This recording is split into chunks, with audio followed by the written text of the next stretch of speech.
Right. Are we ready? We are ready, steady. Welcome, everyone, to a brand new episode of Around the Table podcast. And for the first time, alongside myself is my co-host, Z. Hello, sir. How you doing? How you feeling? I'm feeling excited. This is going to be an amazing episode. It's already started, but we're going to start it properly now. Yeah. So we've got a fantastic guest with us, Ryan Swain, a DJ, presenter, and mental health advocate. Today, we're going to dive into his journey growing up with ADHD, the highs and lows of his career, and how he turned his challenges into purpose. We'll also talk about creativity, community, and what real success looks like.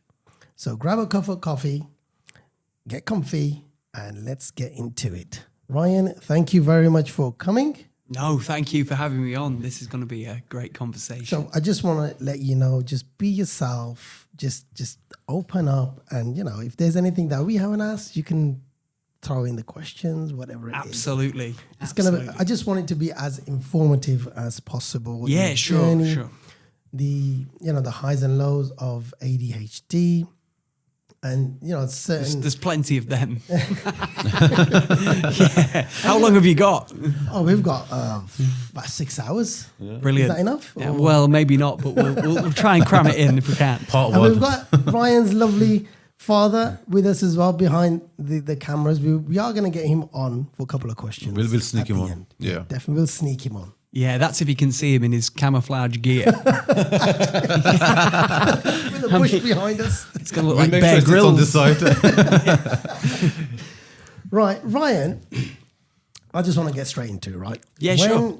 People see you now, high energy, confident, on stage, what don't they see about the journey that you got? How did you get to that point? That's a great question.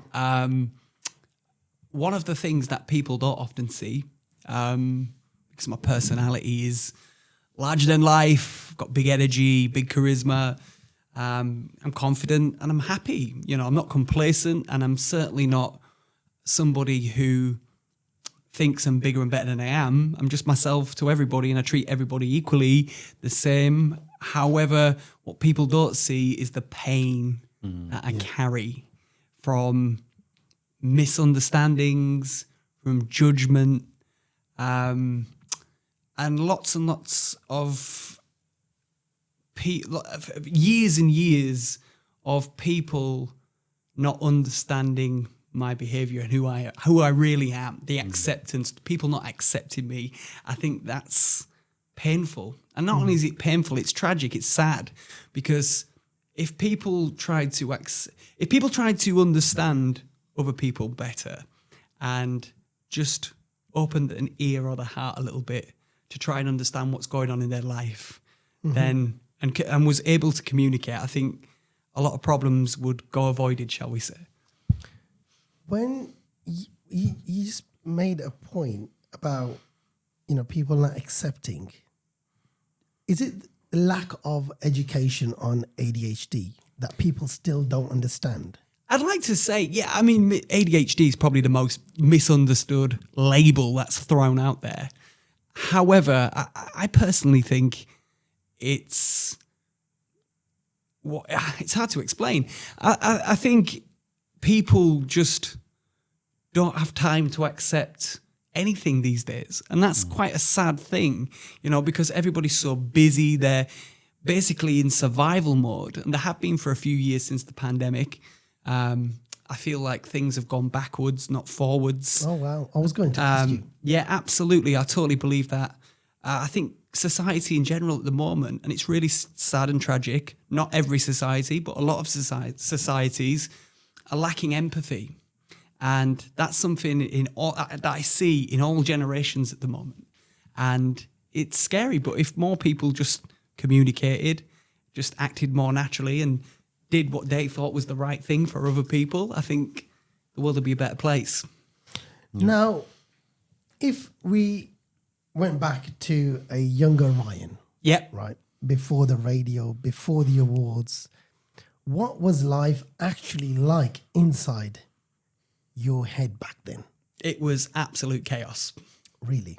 Chaos, havoc. Yeah, absolutely. I'm gonna give you an analogy now of how it really was. Now, when I'm doing talks or I'm educating people on ADHD, the best way that I can possibly describe it to people is that it's like a tornado. And I ask them, what does a tornado do? So I'm going to ask you, Zichan, what does a tornado do? Think of some things that it can do. It rips through the streets and takes everything with it, I think. Right? Yeah, it can rip through the streets and takes everything with it, but it also sucks people in. Yeah. Okay, it sucks the person in with ADHD. Yeah. Okay, and it also sucks people in around it. And not only does it just suck you in, it causes chaos, it causes damage, it causes havoc everywhere it goes.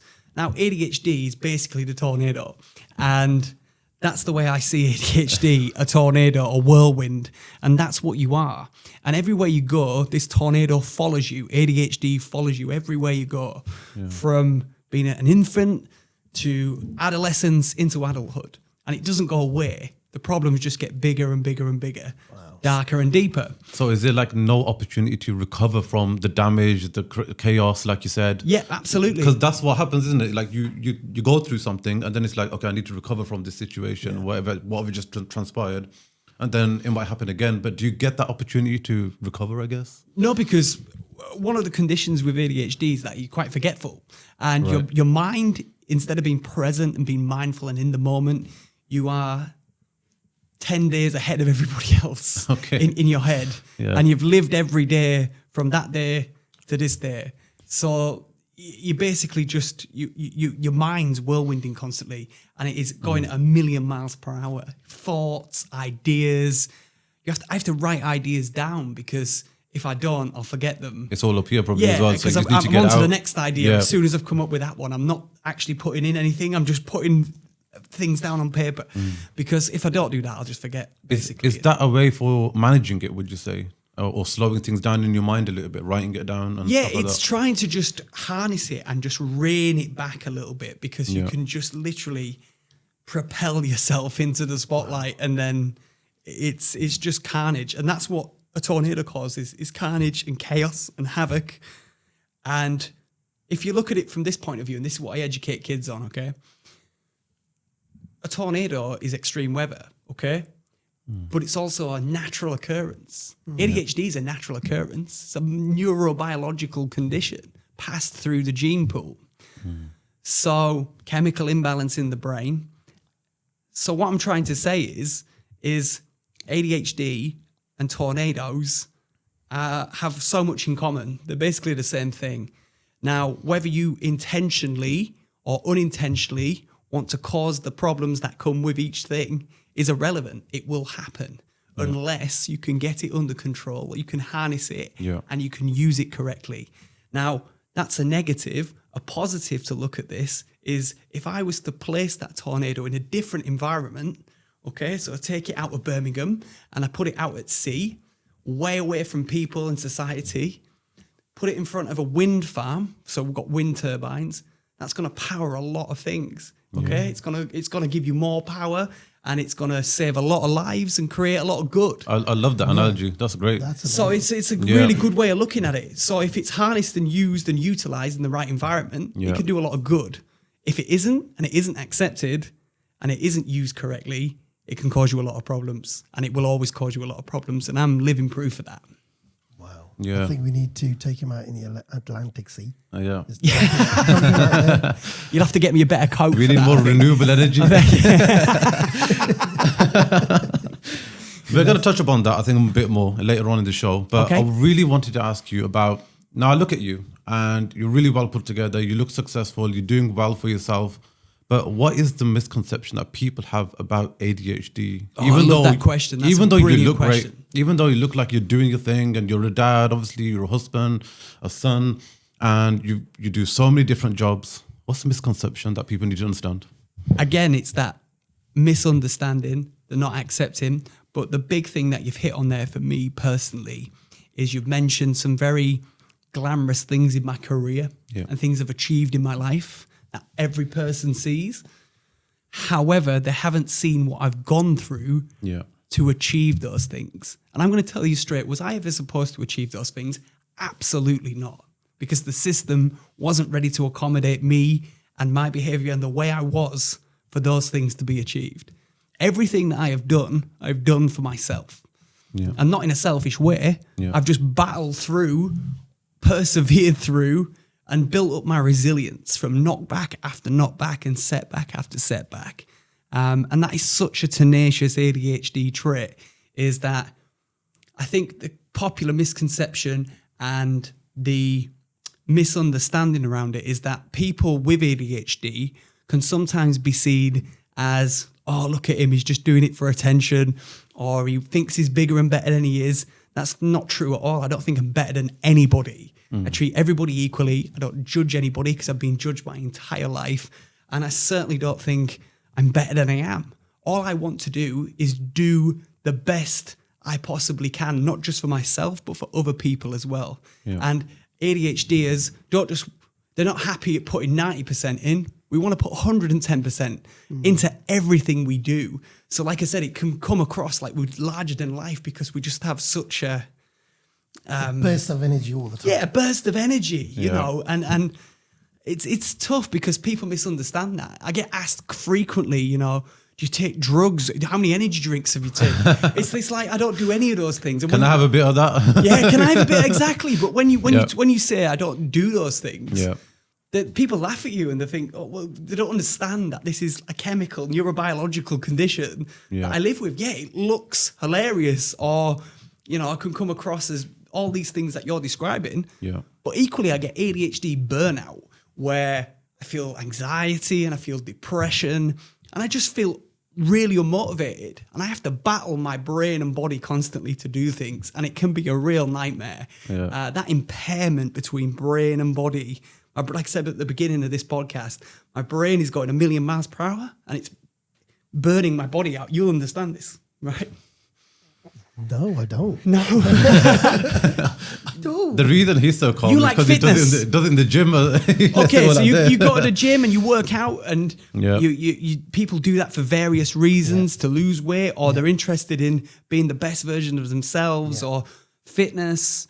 Okay, my brain is working my body out constantly, whether I want it to or not, because it's making me do things that I don't even want to do or think about doing. It just happens. And that's why I say it's so important that if you do not harness and rein in that ADHD, it can cause you some serious trouble and problems, irrelevant to whether you want them to or not later down the line. Absolutely. Wow. So when did you, when were the symptoms that shown up while you were growing up? Okay, so symptoms growing up. How was that misunderstood by adults around you? Well, my father's in the room this evening. I'm sure he'll have something maybe different to say than what I will. But I'm going to tell you the truth. I'm very honest, very transparent. So from a child being born, as an infant, I had a heart defect, which I didn't know about until I was aged 4. Did I present myself as a child who had a heart defect and was seriously poorly? Absolutely not. I was swinging from curtain to curtain like Mowgli out the Jungle Book. I just was the Duracell bunny, basically, with rechargeable batteries constantly. Just never shut off. I was restless, fidgeting, excessive talking, couldn't concentrate for long periods of time, was into absolutely everything, starting hobbies and crafts and anything I could get my hands on, but not completing or finishing any of it. And also, I always say to people, even if you're watching this podcast and in the room this evening, I do apologize if you suffer with motion sickness, because I am probably not the right person to be around. Make sure you've got buckets next to you. But my life, as long as I can remember, has always been like that. And I mentioned about being a poorly child, having a heart defect. When I was age 4, it got discovered, and the doctors, consultants gave my family a minimum of weeks to live. Wow. Oh, yeah, it was that serious. I had to have major heart surgery, which saved and changed my life dramatically. Age 4. I remember it vaguely, but I remember the message from that, which was, I've been granted a second chance at life, and not everybody gets that. It's such a precious thing. So from that moment in time, it was kind of like, right, I'm going to really make the most of my life, and we're all in here. You know how it is, guys. Yep. We're all in here. We're all in here. How did you feel after listening to that? Oh no.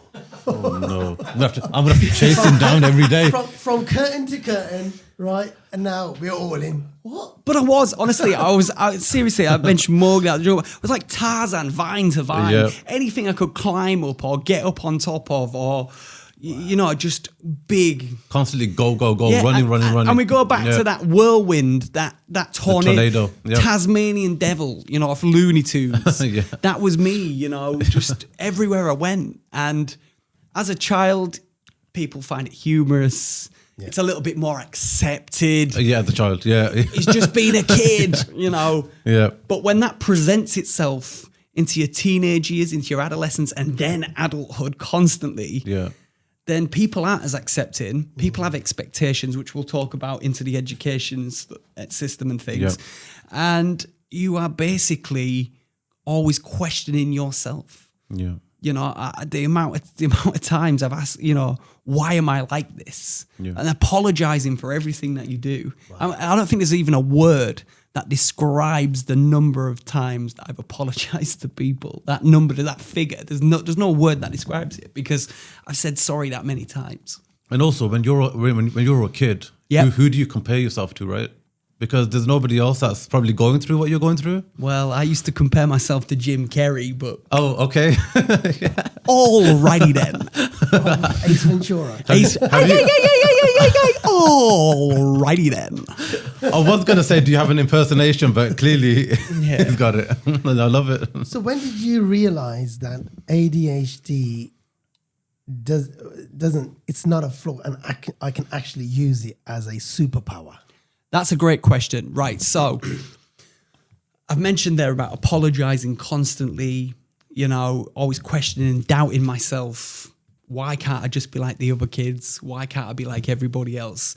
Now, that's something that's been in my life, like I say, from being a child. And all the symptoms, signs of ADHD were there throughout the education system. However, they never, ever picked up on it. They mentioned it a few times, but they never did anything to assist it or aid it or help with it. All they did was criticize it and criticize me. Basically, why, like the other kids, why can't you listen? Why is he so sensitive? Yeah. Why can't he sit still? Why can't he concentrate? Why isn't he doing his work? Why is he staring out the window when he should be listening to me? Why can't he put his hand up when we ask a question? Why does he just blurt it out and shout it out? Big part of ADHD is impulsivity, impulsive actions, impulse control issues. That's ADHD all over. And I've had that from being a kid. And it's followed me everywhere I've been. But going back to the original question, the education system in the 90s didn't really understand ADHD, and not only ADHD, but neurodivergence in general, autism, ADHD, OCD, anxiety, depression, all these other mental health disorders. Nobody was talking about them. Yeah. Nobody knew about them. There wasn't resources like there is now to accommodate them. Yeah. So for me, I was set up for failure because nobody supported me. And it's not a blame game. It's not me feeling sorry for myself. It's not me feeling any resentment, because I wouldn't be going back into schools doing what I'm doing now. However, I need to reflect on it because it's really important.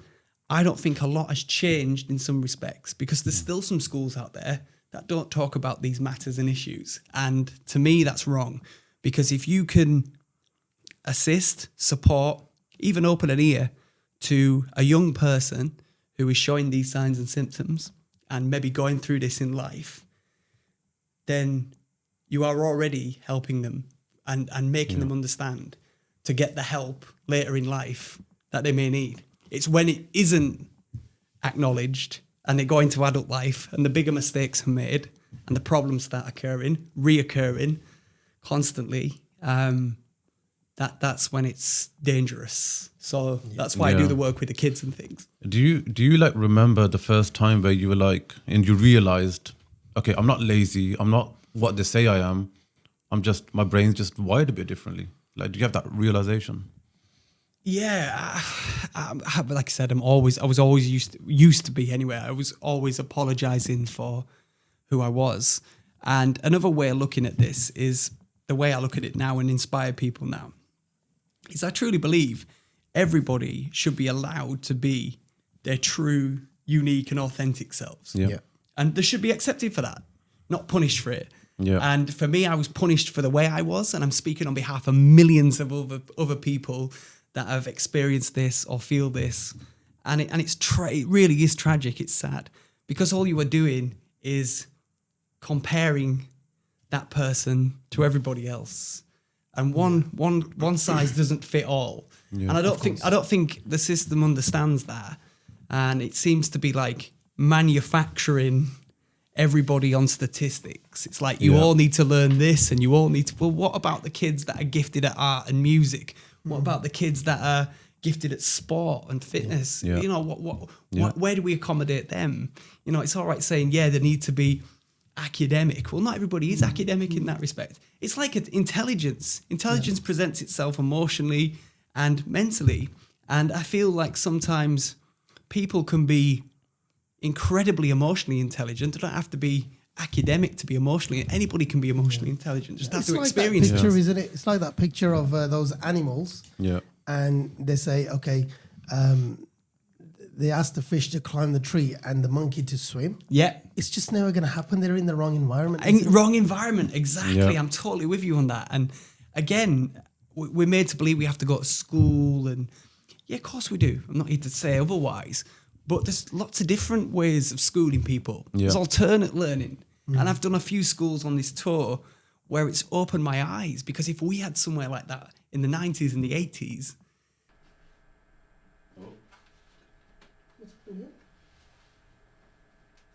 Have you had a little trip? Your energy. That's it. I think this has... You want to unplug that heater? Yeah. We're getting into the good stuff now. I know, we're cooking. This is flowing well. Yeah. That's what it is. Isn't that crazy? That's what it is. Feeding it full of praise, and then it's going to let us down. Cables. Kettle lead. It'll be a kettle lead, yeah. Yeah. I have one somewhere. Kettle lead. Wow. Just keep everything running, and then we can always just pick it up from there. Yeah, it's no rush. It's all good, man. This is flowing, so we're getting into some good stuff. Yeah, yeah. We're getting into some good stuff. It won't be 128 Look megabytes. at Dad saving the day. It won't be 128 megabytes, will it? No. Definitely need to get him on this. It's 128 Put gigs. this man on the podcast. 128. Not all Is that- heroes is that wear right? capes. No, but they all wear the camouflage tops. They always can. Yeah. That's my ADHD and autism. And shaves his head and Colours. eyebrows. Colours. Just to avoid being... So you like being on the stage, you like being behind. Yeah. It was in with SIM card, wasn't it? Yeah, yeah. Yeah. Oh, it takes two. So you have got a micro SD in there? 128 gig, yeah. That's good to know. Because I save all the... Future reference. Because I I save all... DJ. You're going to come everywhere with me. I save all my photos on it, Ryan. That's what I do. Because I have a 50 to get rid of this megapixel iPhone. So 50 megapixel Android camera. phones do have their usage. They have the usage. Come on. Fingers crossed, boys. You give it that so much power, it doesn't want to turn off now. It's can't win, can we? 1 minute it's off, Sure. the next minute it's on, and then you can't get it back on again. It's it's making noises now. No, that was a quick boot up. I think We don't know yet. Right. Stop acting on it. Yes! Yes! Yes, Dad. Like New I said. card. New card, you see. Shall I try my It's a card different again card. now? Shall I try my card? Go on, sir. Give it a bash. We need a... Give it a bash. We know one card's working. Because that might clear it. Yeah. It could clear the fault. Let's go for it.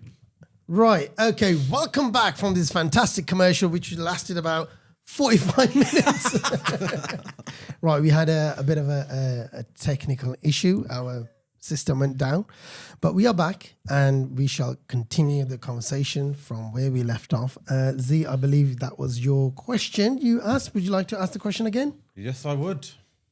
So, when was the first time that you realized that I'm not lazy, I'm not what everyone is saying that I am and getting it so wrong, but simply my brain just works a bit differently? That's a wonderful question. I think the first time that I ever really realised was the age 11. I got a skateboard for Christmas. Now, I don't often talk about this, so I got a skateboard for Christmas, and I realised very quickly that a lot of the things that people were saying about me, that I couldn't do things, and like I say, I was lazy or forgetful, or he doesn't pay attention, or he's useless, class clown, village idiot, never going to achieve anything. Skateboarding made me see otherwise. Right.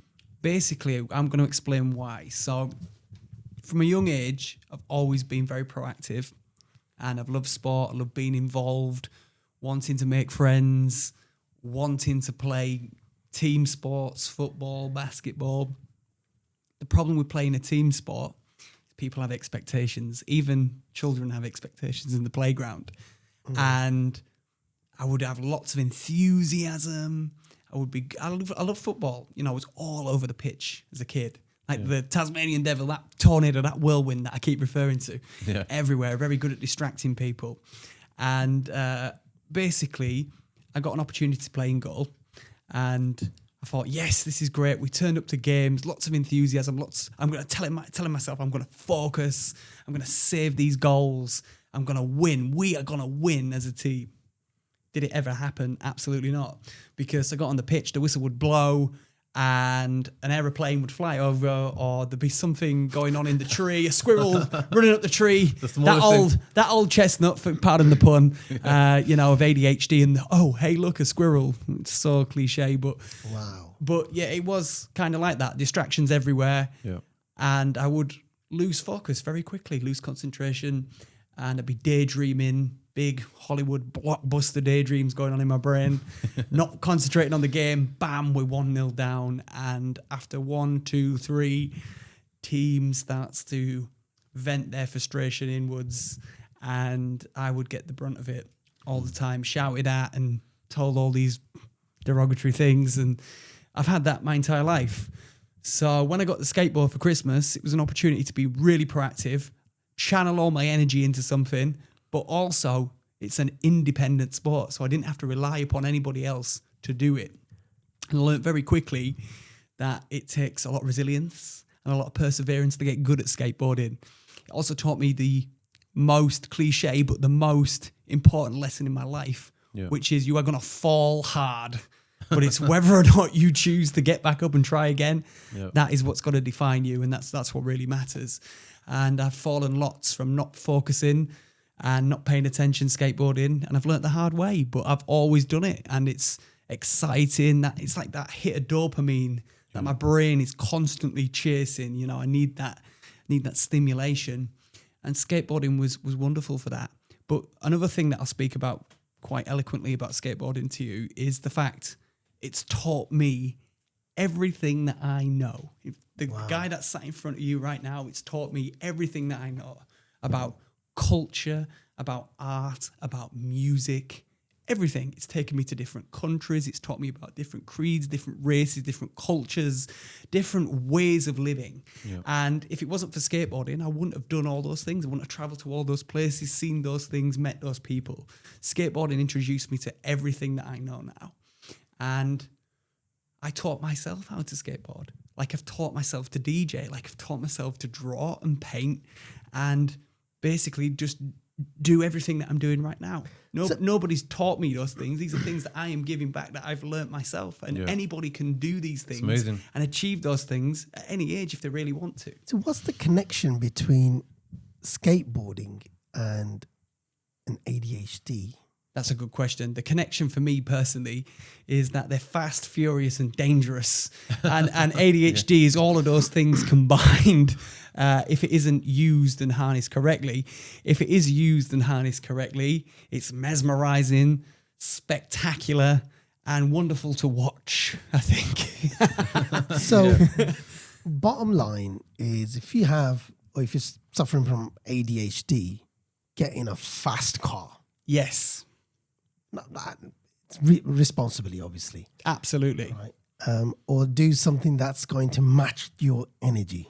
Yeah, I think people with ADHD tend to make some pretty irrational decisions, always acting on impulse, do some pretty erratic things. I think that's probably the right word to describe. What's the worst behavior. thing somebody has ever said to you without knowing that, this is what you're going through?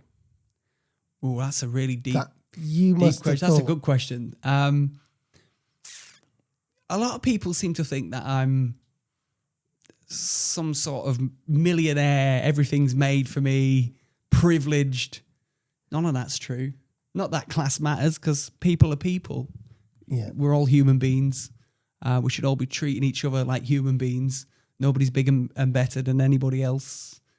But I think sometimes people really, because I handle myself well, I think people think, oh, there's nothing wrong with him. But they haven't, like I said, they haven't seen the hardships. And I think this You, Me and ADHD campaign that I started a few years ago, which I'm currently on at the minute doing the motivational talks and things. Oh, nice. I think that for me is the best work that I've ever produced for one reason, really, because I am laying it bare really and rawly, all the negative experiences and the things that have made me who I am, that I wasn't supposed to achieve. So if I can do that, then it's sending the signals and the messages to many millions of young people who are maybe feeling what I felt 25 years ago, and it's still there. I know it is. Just because, like I said, one size doesn't fit all. And if I can do it, anybody can do it. And I really mean that. It's such a cliche thing to say, but it's true. It's true. And it starts and begins with you. You have to want to make it happen. You have to want to make it happen. Because in this day and age, especially now, like youngsters, anything that is not normal, it's going to get picked up on, and you get bullied, and you get, you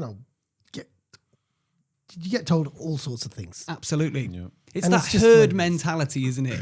And I think that's a word that's been used in recent times from the pandemic onwards. I do think people, if instead of just using your own initiative and your own mindset and going with what you feel instinctively inside about something, people are more influenced by what they see and hear rather than what they feel. And I think if they just listen to their instincts and follow the heart a little bit, then perhaps things might turn out differently. Well, there's so many people going to be watching this and learning from you. We've never ever had a guest like yourself on here talking about such a vulnerable situation. Yeah, that's a good word to describe it. Yeah, that people go through. And what would your message be to the people that are either undiagnosed or late diagnosed with regards to ADHD in terms of spotting those early signs? So the way I look at it, the reason I started You, Me and ADHD was to try and engage and educate and inspire the younger generation on neurodivergence, because there's so much misinformation out there. And I will say it, I'll boldly say it, and like I say, I'm completely transparent. I believe there's a lot of people as well that are in the same industry as me, are out there at the moment, sort of spinning positives on ADHD and neurodivergence. Now, there's nothing wrong with that. That's a wonderful thing to do. And if you can inspire people by doing that, that's great. But it's also important to self-reflect and sort of flag the negatives as well. And some people aren't doing that. So they're kind of appealing to everybody that it's this great thing to have. So go and get diagnosed and become an ADHDer. And to a neurotypical kind of person, that kind of thing, they shoot it down and they think, oh, well, it's not really like that. And it isn't really like that, to be honest. It's a negative and a positive experience. It can be positive, like I said at the beginning of the conversation, if it's used, harnessed, channeled correctly. Yeah. If it isn't, it's a thorn in your side, that whirlwind that will follow you everywhere you go, cause chaos and havoc and mayhem. And it destroys lives. And not only does it destroy lives, I will boldly say this, it is a killer if it isn't used correctly. Yeah, I mean, this caveats to my next question, which is, if your son or daughter has ADHD, what's your message to maybe the parents or the brothers or sisters of that person like for them essentially to handle someone that has ADHD, or how to live with them essentially? That's a fantastic question. I think going back into my childhood, like I mentioned about the football game and the skateboarding and things, the reason I love skateboarding was because it was an independent sport. I wasn't letting anybody down. Football, obviously, you're letting the team down, but the reason you let the team down is because they get the word frustrated with the way you are, your behaviour, the way you're behaving on the pitch and things. It's the same for parents. It's the same for teachers. It's the same for everybody who is around somebody with ADHD. Now, I mentioned a lot of things there about mayhem and havoc and destruction and death. It doesn't just cause those things for the person with ADHD. It causes it for everybody else around it as well. And for people who are around it, sometimes as frustrating and antagonizing and painful it can be for them, they have to try to be patient and just try to understand who that person is that they're dealing with. Because if you're rushing and applying pressure to somebody that has ADHD, then it's not going to end well at all. Makes it worse. Yeah, of course it does. Like you say, that vulnerability, I think people with ADHD get a thing called RSD, which it's like fear of rejection, basically. Sensitivity to rejection. We do not deal with rejection very well because we get setbacks and knockbacks all the time, and it hurts us, like it would anybody else. But I think we deal with it in a totally different process where that's all we think about, and we take it to every place that we go, and it's always constantly on our mind, and it's heartache and it's horrible. I think, like I said, over the years, I've become more resilient, more open, and certainly more tougher than I've ever been in terms of just accepting everything and getting on with it. But in my younger years, I wasn't that tough, and I was quite vulnerable, and I fell into a lot of problems, which we'll talk about in a minute. Absolutely. So, ADHD can come with some shame in terms of certain communities. They don't like to kind of talk about it. Yep. They're like, no, he's all right. He's just a kid. He'll outgrow it, kind of thing. And moments where you feel too much or not enough, what were your lowest points mentally? I think the lowest points for me is because the lowest points for me certainly were the judgment and being told that I'm all these bad, negative things, words, adjectives, when in reality, all I've ever had is good intentions. All I've ever wanted to do is just turn up and get the job done, or try to be like everybody else. Just wanted to fit in and be accepted for who I was, not what I could be, which is something which I'm really, a big advocate for now. And I do say, like I said to you guys at the beginning of this, why can't people just be their true, authentic selves, and tailor that? Why do we have to tailor to be like everybody else? We shouldn't do that as a humanity. Everybody should be, they've got their own quirks. Let them out, don't hold them back. I think a lot of people just want to seek validation, but the problem with seeking validation is you kind of forget who you really are in the process of doing it. So you just do become like everybody else when you want to be different, and then different emotions come out of that, don't they? Resentment and anger and frustration, and then you sit later down the line wondering why your life turned out like it did when it could have been different. And just be yourself. And I think that's a really important message to put out there. You said something about, being expelled from certain group activities or written off, or people get frustrated. Yep. Now, how does that shape someone with ADHD in long term? Is it always about, I wonder if I'm good enough for this or for this team, or absolutely. You constantly question somebody. Speaking for somebody who has ADHD here, you constantly question yourself and your abilities, your capabilities. You question if you're good enough. You question everything. You're not good at taking compliments. I'm awful at taking compliments. Really? I've got to a stage in my life, I think, where I've learned to take a compliment, and I give compliments all the time. I'm a very complimentary person, but when it comes to people giving me compliments, I just become very socially awkward. See, whatever you did, you gave a compliment to my machine here. And it's 10 worked. minutes later, no, 10 minutes later, it went kaput on us. Yes. Well, that's it. Well, To say the least. that's it. It's gone off, But but it's come luckily back on back again. on. It's like my ADHD brain. It's constantly on and off. You know? Yeah. It goes off when we don't Ryan- want it to go off, and then it turns on when we don't want it to turn on. And this is what happens, you know, at night time. I can sit in the bath when we're supposed to be relaxing and winding from a day's work or whatever we're doing in our social lives and day-to-day occupations and things, and all my best ideas come at times when I shouldn't be thinking about them. I should be thinking about something else or somebody else. So, I think the best ideas do come in when you're on your throne or in the bath. You Yeah. know, that, yeah, Dad there, right? absolutely. He's like, yep, absolutely. He knows. He knows. You know, I've come up with some banging ideas. Some banging sitting ideas. on a throne, and you think, right, I need to write this down. Shit. That's what your phones.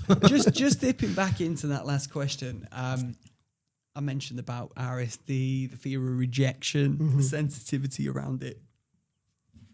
Being expelled, excluded, isolated, 3 big words there.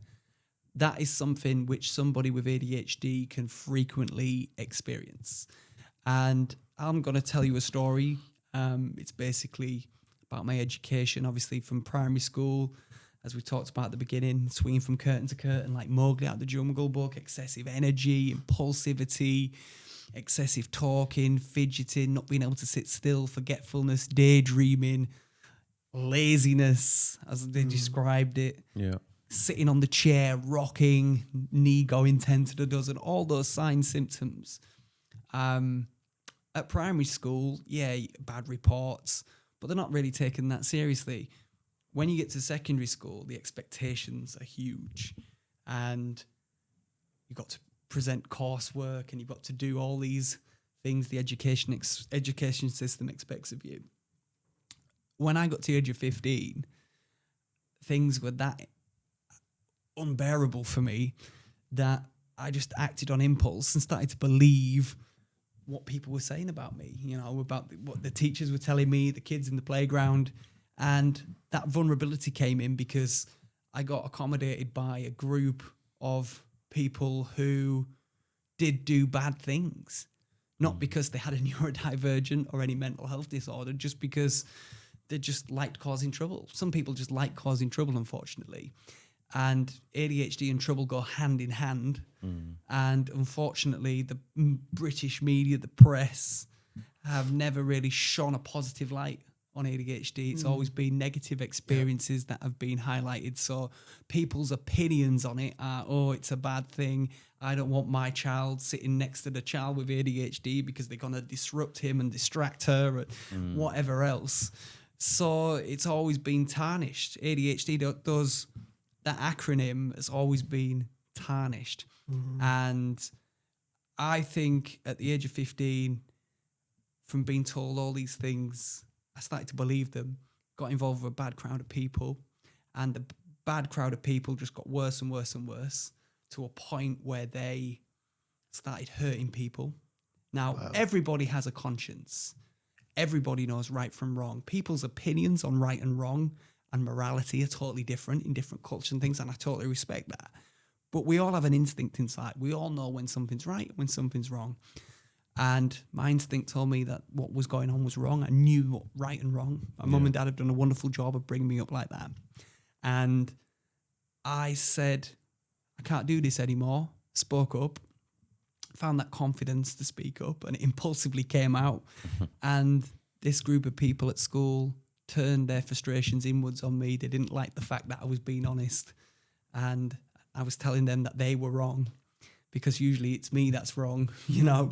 And it ended violently. I ended up in a fight, some confrontation, basically defending a boy with autism who was getting bullied by these people. And I defended him because I felt sorry for him, or I could relate to him. Yeah. And it ended in a fight, which the fight resulted in me hitting a teacher. And not just hitting a teacher, but it was a female teacher. All the morality, all the rights and wrongs that I knew totally wrong to hit a woman, and especially a teacher. Yeah. It just affected my life because it wasn't done deliberately. I didn't think I'm going to hit that teacher because they're getting involved. Yeah. I was in a fight. I was acting on impulse. The person stepped aside out of the way and she got caught in the crossfire. Yeah. And I had to pay the consequences for that. What was it? And I got permanently expelled, permanently excluded from school. And not only that, I had to carry that feeling, that emotion, that distress around with me, that I'd hit somebody that I didn't mean to do. I had to explain that everywhere I went. And for me, for many years, that was an awful ordeal. I broke down, you know, when that happened, I threw myself on the ground, crying uncontrollably, sobbing, just it was irrational, erratic behavior. And I paid the consequences massively for it. Wow. You know, that is powerful what you just said. And it kind of makes me go to the next question, which is about you're going through so much. And that situation alone, where you just went through so much is happening in your mind. And then all of a sudden that happens. And now you find yourself in that situation. Kind of makes me think, was there a moment, maybe that one, where you just maybe thought, I just want to give up on myself, even a little bit? Yeah, absolutely. And we'll go into that in a second. But just going back into that story, those consequences could have been avoided. Right. And the reason I'm saying this is because there's many people that have ADHD, neurodivergence, that do things, that act on impulse, but the consequences are never thought about. You know, it's just, let's just throw ourselves in. And if I'd just stepped back, breathed a little bit, and maybe approach the situation differently. And I'm speaking not just in that situation, but many situations that I've been through in life, things would have been different. But because I just threw myself in. Yeah, without thinking. Yeah, without thinking. Yeah. Lack of communication in some respects on both sides. That frustration turned inwards, which leads to violence and anger. It could have all been avoided. And I wish now that I'd done things differently, but I can't spend my whole life dwelling on that. And neither can the person watching this that's feeling the same things. You know, you have to come to a point to do something bad or something bad happen to you to make those mistakes, to understand what went wrong and what is going to go right in the future. Yeah. And for me, I didn't want to be in school anymore. So it was kind of, I got excluded, permanently excluded. That was the end of the road for the schooling. Yeah. However, at the age of 15, the education system will try and find you somewhere else. Now, no other school in my area, whether it was Malton School or Rydell School or Lady Lumley School. Yeah, name them. Yeah. Well, I do name them. But the thing is, actually, instead of holding resentment and negativity, I go into these schools now and their approach has changed. Yeah. And I go in and do these talks and I talk about it. Yeah. But it's a bit full circle, isn't it, for you there? it's ironic, but at the same time, it's good work, and it's probably the best work that I've ever produced because it's raw, it's real, it's authentic, and it's changing lives. And if you can do that, anybody can do that. Everyone's got a story to tell, an experience. Help people, you know. Don't dwell on it. Help people. Talk to people about it because it's good therapy for you as well. Absolutely. Definitely. That's amazing.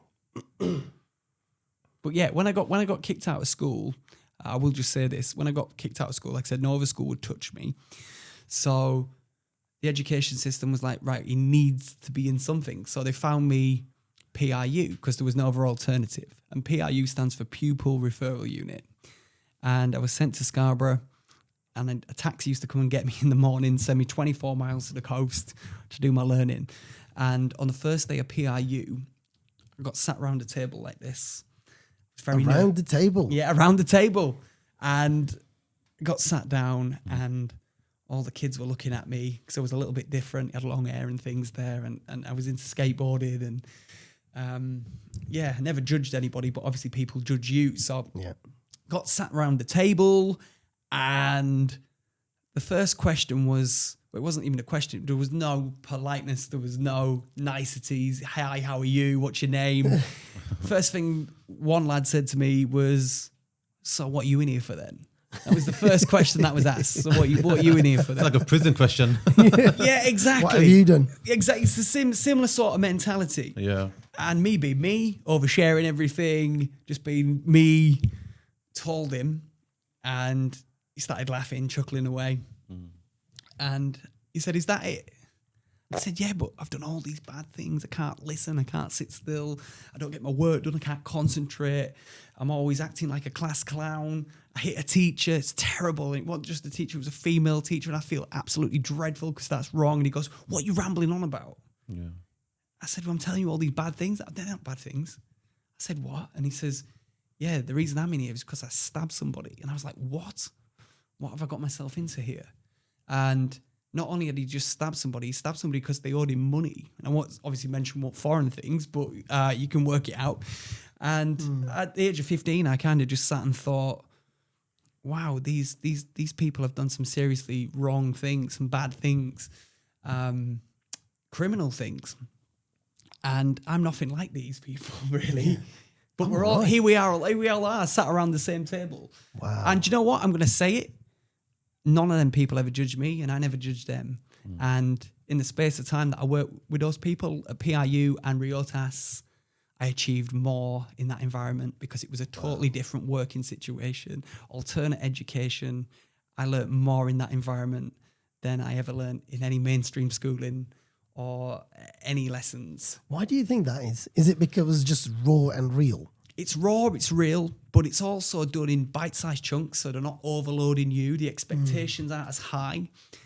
You also get introduced to recreational hobbies, life skills. You learn life skills, which is another thing that isn't really talked about or preached in mainstream schooling. Yeah. The ability to be able to cook and understand financial stuff, and do you know what I mean? Real life situations, real life skills, money, and we talked about money. We talked about catering. What else did we do?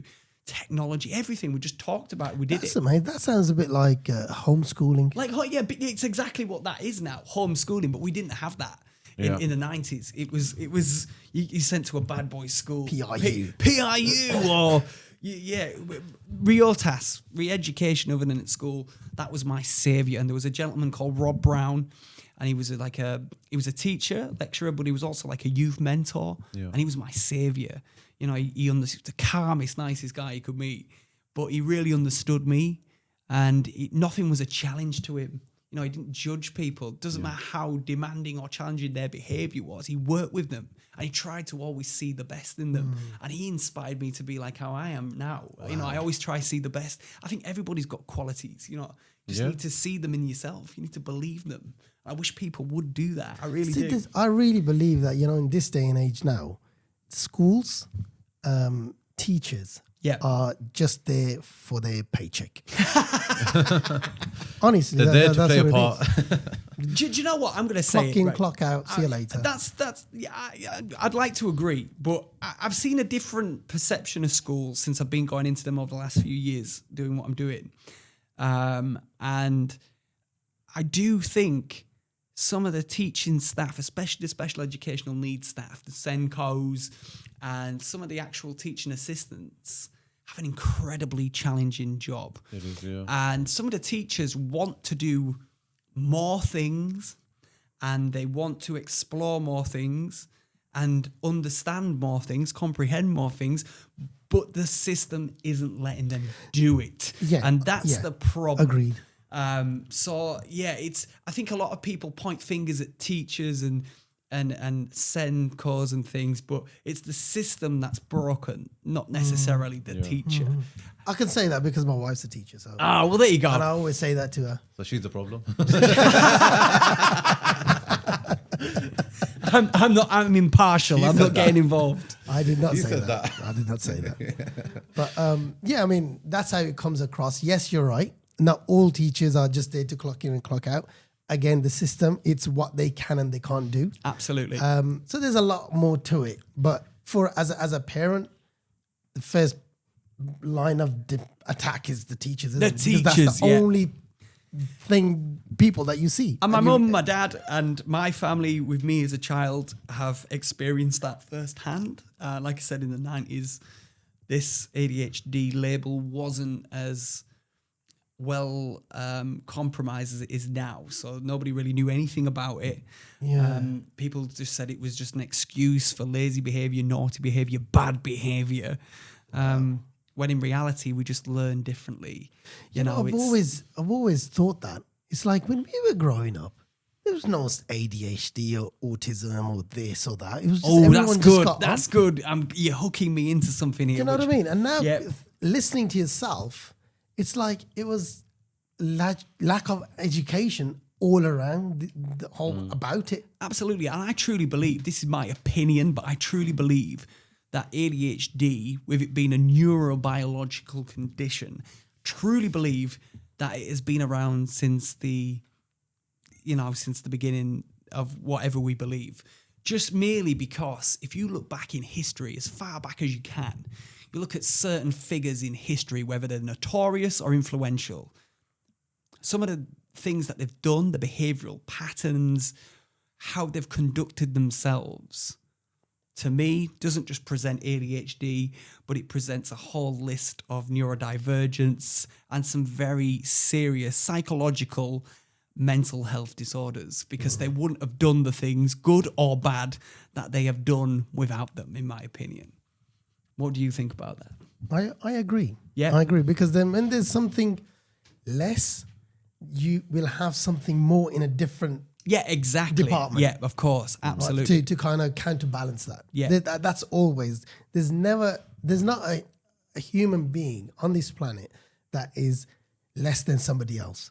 Yeah, I might be less than him in one sector of life, but in something else I might be up there compared to him. Absolutely. Do you know what? That's a great way of looking that's at how it. Yeah, that's absolutely. how I look at it. We compensate each other's weaknesses, I think. I Yeah. think that's what we do. And we've got something to bring to the table, around the table, Yeah. as the next person. And I think, like I said, that goes back to what I was saying originally. If we can just accept people, if we could just accept people's authenticity and who they really are rather than what they could be, Yeah. it would be a game changer, I think. Absolutely. I mean, I said to my wife about my little one. I've got a little one, and I said, "Look, he can be whatever he wants to be. You know, when you say I want him to be a doctor or I want him to be this, what if he doesn't want to be a doctor? Exactly. Or what if he's not good and he just kills more people than bloody saves them? It's like, I didn't want to be a doctor. Again, though, no ADHD, whatever. I think if you start applying pressure to people, sometimes they can't always deliver to the expectations that you have over them. Just leave it open, give them the options, let them see wherever they are good in, and then just kind of push it towards that. Absolutely. These big performers out there. Do you think they had some form of ADHD where they've that's turned a it into great creativity and into their art? Well, over the last few years, I think because people are talking about it, people are educating themselves and others now on it, which is such a magnificent thing.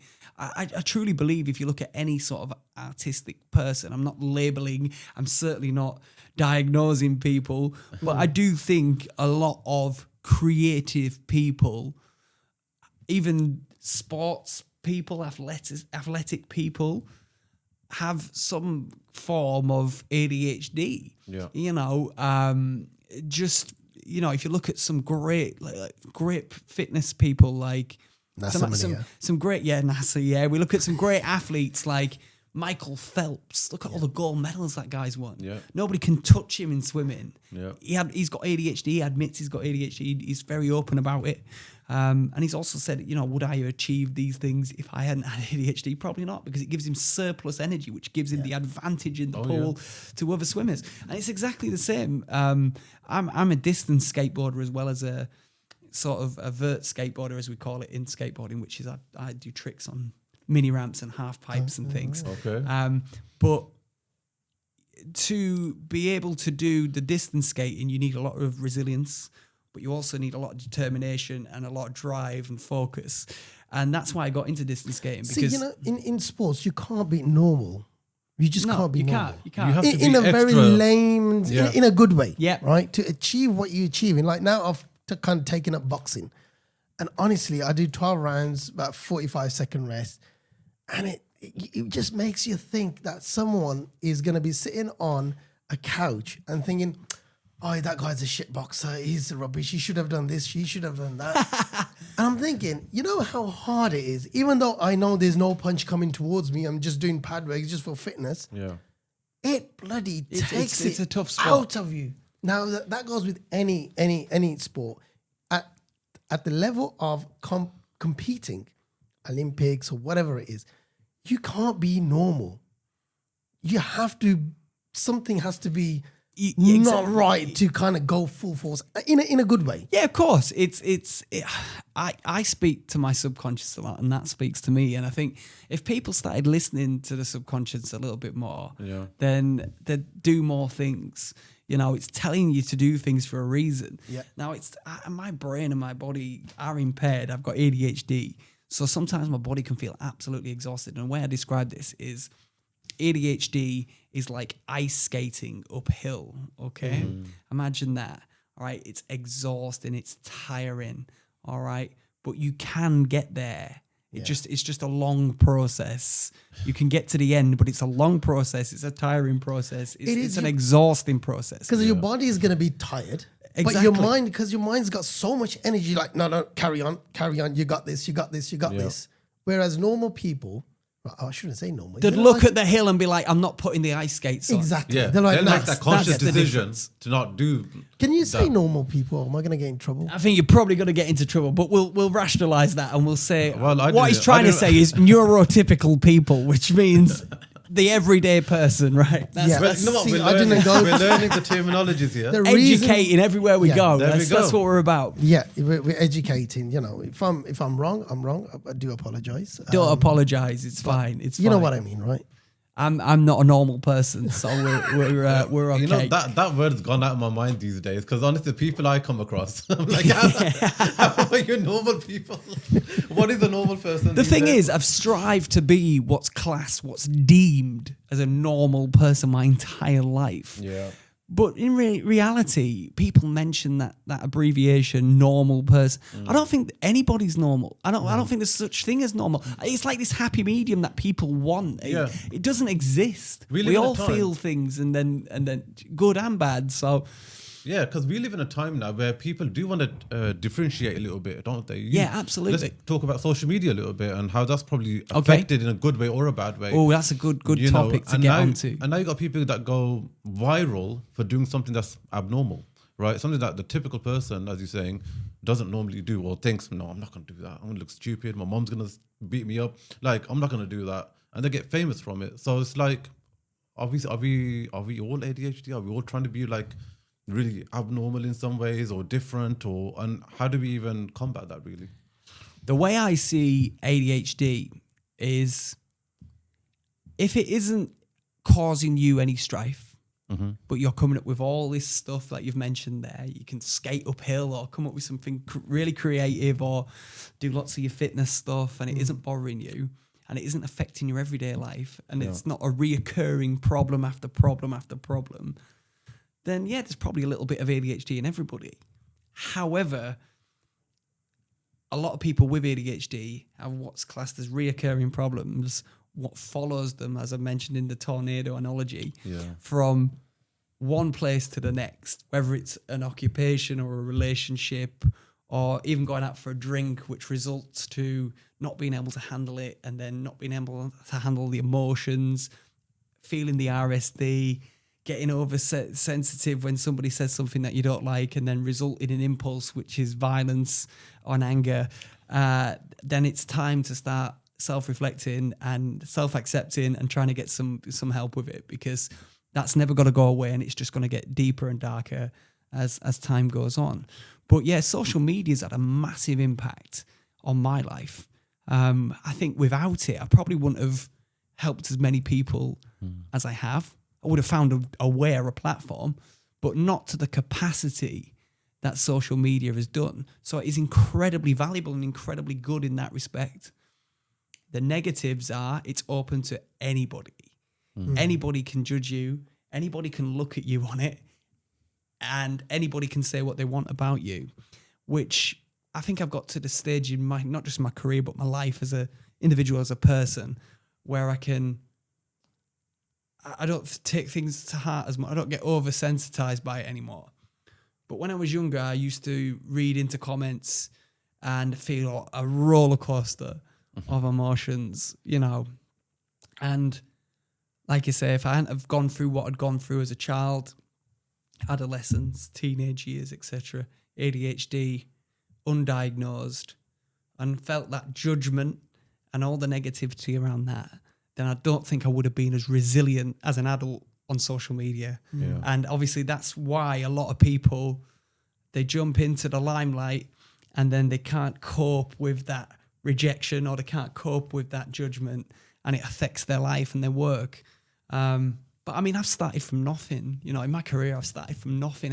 Like I said at the beginning, was I ever supposed to achieve all the things that I've done in my career and life? Absolutely not, because I was told otherwise. I was told that I would never achieve anything. So I've done that for me. I've built that empire. Anybody can build an empire. And it doesn't affect me like it used to do. Why is it important for you to, or I should say, when did you realize that it's very important to share your story with others, to help others? Because a lot of people don't really want to talk about it. Well, that's a good question. Yeah, that's a great question. For me personally, ADHD is something that people have always, like I said at the beginning, have always seen as a bad, negative thing. They've never really seen anything good about it, apart from that they're maybe a bit crazy or a bit funny, a bit zany, a bit out there. I started to notice from a young age that I was very good at, even subconsciously, telling people how I felt, even teachers. Yes, I was shut down. Yes, I was told the opposite, but I would tell them, Miss, Sir, I'm struggling to concentrate, or I'm really finding this task difficult. Or when I'd get sent out the classroom, stand against the wall, look at the wall, don't speak to anybody, and don't move. Well, they're 3 tasks that I struggled to do at the best of times. So you're setting me up for failure straight away. And this is why the education system needs to look deeper into these disciplines and things and how they handle neurodivergent people. If I hadn't gone through all of that, then, like I say, I wouldn't have built up that resilience. So I've always sort of tried to not justify it, but tried to explain I need some support, I need some help, which was always overlooked or pushed aside or belittled. So you're kind of in a bit of a predicament there, because going forward into adult life, you try and explain yourself to people and then you keep getting judged for it. But I've always told people, being incredibly honest, maybe too honest for my own good sometimes, but I truly believe you can't be too honest, because if you're just lying to yourself, and that's one thing that I never want to do, is lie to myself, because it's just denial. It just doesn't help anyone. No, of course not. And I get that people maybe don't have that confidence to share them experiences. But I can safely say, if I haven't talked about something or shared a negative experience, then like the ADHD, that black cloud, that dark energy is not just going to consume me, but it's going to follow me everywhere I go. I won't be able to get rid of it. The only release for me is to talk about it and not justify it, but share it, and that's what I do. That's why it's so important. Yeah, I mean, one thing that I've wanted to ask you is, if ADHD wasn't part of your life, let's say somebody's just taken it away from your life, how do you think your life would have been like? There's 2 answers to that question. First answer, I get asked this a lot. If you didn't have ADHD, would you have done the things that you've done? Okay. Probably not. I probably wouldn't have done the things that I've done and achieved the things that I've done. However, in hindsight, which is a wonderful thing, looking back at my younger years, if somebody had accommodated my undiagnosed ADHD, told me that I had ADHD and said, this is how you're going to learn for the best, then my life would have turned out much differently, absolutely. But it didn't. So it's again, a positive and a negative. Yeah. but both lead to positive. In my situation, both have led to a positive outcome. I just wish that somebody had said to me at a younger age, "You've got ADHD. You need some help. You need some support. Yeah. And this is how you're going to learn." But nobody ever did. I don't know if you saw that meme a couple of years ago, which was people AI-ing themselves, taking baby photographs and then putting a picture of themselves now next to it and then saying, "What would you say to your younger self?" Right. Well, for me, that would be one of them. Why didn't I get the help and support that I needed from a young age? Because my life could have changed. It could have turned out much differently. I would have learnt different things or gone on and done a totally different career, maybe even. But I'm happy and I'm content in my own life now. Yeah. So I can't really think those things, if you know what I mean. Yeah, absolutely. But, talking about your career now. Yeah. Come over to your career. Yeah, let's go. Creativity and hyperfocus. Yeah. How has ADHD shaped the way you perform, present, DJ, and connect with crowds and your ability to read the room and bring the energy? That's a great question. I like to pride myself on the fact I can turn up to an audience, it doesn't matter how big or small, and entertain them for as long as they want me to. That's a gift. That is a gift. And a lot of the things that I do are not rehearsed, they're not polished.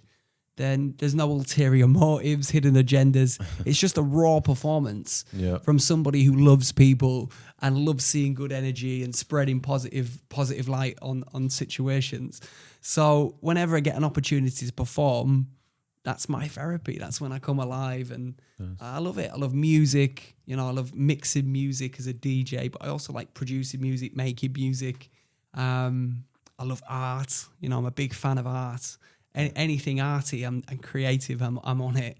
I love expressing myself through those means and ways. I'm also an actor, so I like trying to portray different characters that are completely different to who I am as a person, which is a bit of a story to it, because as an actor, when I was learning on Riotas put me in touch with performing arts, because you learn life skills, you have recreational skills where you can try different things. So some people went off to do a day's work in a mechanics, or would maybe work in catering or hospitality or whatever. I chose performing arts, so I got to go to college for a day and do a day of performing arts with some older students. And I loved it right from the off, 14, 15. And I've always wanted to perform. So I learnt very quickly as an actor, directors, producers, teachers, they have expectations, of course. You'd get a script, and it's very much a team sport. So you'd be expected to learn the lines, say the lines when it's your turn to say a line. But having ADHD, acting on impulse, forgetfulness, all the rest of it was just really hard work, But I would come alive in the theatre situation on stage. Wow. But couldn't remember the line, so I'd just make the line up off the cuff, and then I would throw everybody else under a bus, because they'd be like, they have no idea. They'd be like, "What are you talking about?" And then I'd always bring it back, thankfully, and that's again, that's me recognizing from a young age that that's a gift, ADHD. Again, if I didn't channel that. Into I can go off on a tangent talking about all different. We can start a conversation basically. I can go off on a tangent. We can talk about every topic known to man, and then finally come back onto what we started the conversation about. Right. And that's such an ADHD thing where we start a conversation and we mean to talk about that, but we end up talking about a million different things, and then finally come back to it, and then we realize that time isn't our best friend, and the whole podcast is gone. So everyone's going through the script. What page is that? Yeah, what page is this? What page is that? And he's just making it up as it goes along. Yeah. No wonder you like Jim Carrey, because Jim Carrey has that, and Robin Williams exactly. probably had a lot of that. Robin Williams and Jim Carrey. Yeah. Very neurodivergent people. You can't keep up with them. No. Right? You can't keep up with them. Because I think you've got the two aspects which you touched upon, really. You have the hyper-focus side of things. Hyper-focus, yeah. But then you probably have the burnout side of things. So Absolutely. Talk to me about that and the balance. I think in Jim Carrey's younger years, you definitely saw the hyperactivity, the hyper-focus, the energy, the impulsivity as well, like in his performances, the big physical performances. He was a physically funny guy, incredibly clever, great at improv, my hero. But then he's got a much more, the way I describe this is sort of extroverted introvert. And I can describe myself as that person because to the outside world, we come across big, right? Woo! But inside, sometimes we're absolutely falling to pieces, you know, and we're criticizing not just ourselves, but everything. And it's hard and it's crippling and it's nasty and it's dangerous. And Jim Carrey very much was like that for many, many years. And then he had a tragedy, a trigger which happened in his life. And I think mentally that really sent him into a different realm, a different place.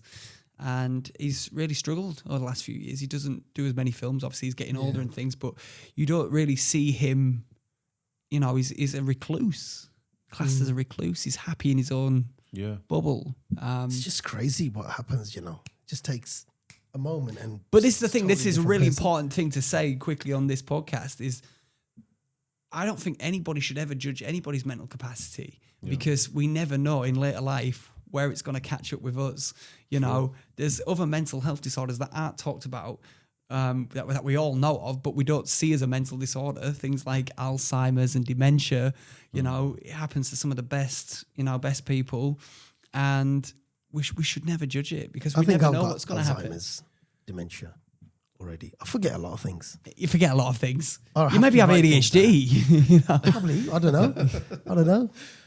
I always sometimes think, is it shit? What if I just start forgetting at the age of 50 and I'm just, oh crap, it's going to hit me a bit early? Your brain is like that desk, you know, you can only process so much before it just goes. He goes, That's all it takes. I don't think people really appreciate how important your brain is, you know, and one brain health. Yeah. One thing is when you damage your brain, it's never going to come back. You know, if you cut yourself, that's potentially going to heal, or you get a bruise that's going to go away. But you scar your mind, it's scarred for life. And once it's scarred, it's damaged, and it's difficult to get back to how it originally was. So yeah, I think that's a really important message. Look after your head. Yeah, 100%. 100%. And start writing things down. Yeah, it makes life a lot easier. So how has becoming a parent now changed how you view your ADHD, and do you think it's made you more empathetic as a dad?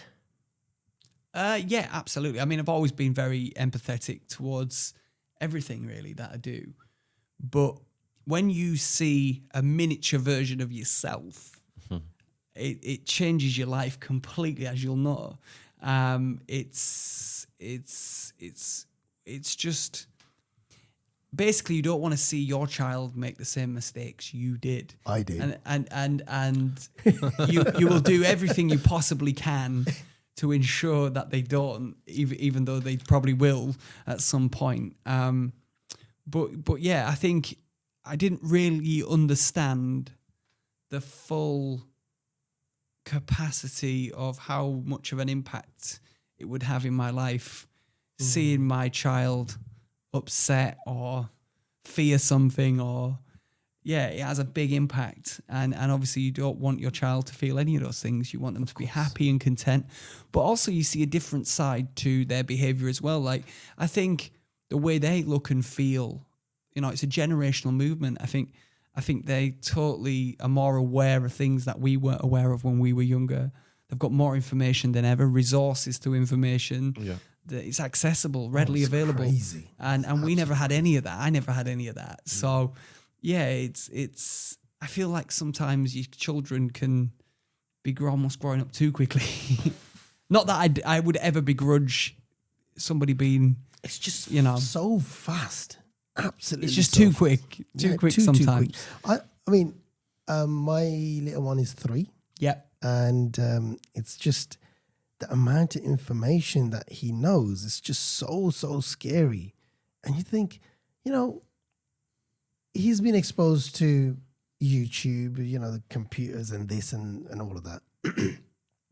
And yes, there's some good stuff that they can learn, and there's some really bad stuff that they can learn. Absolutely. It's just about what you give them to watch or learn. Yeah, it's that hyperfixation. And again, that's a big word that comes into ADHD.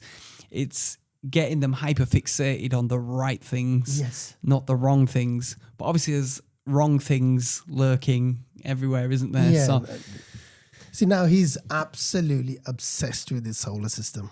oh, wow, really? Well, Absolutely obsessed. what does he think about this aliens situation that people are talking about at the moment? I think he thinks his dad's an alien, yeah. Does he really? Yeah. Do you believe in aliens? I don't know, I don't know.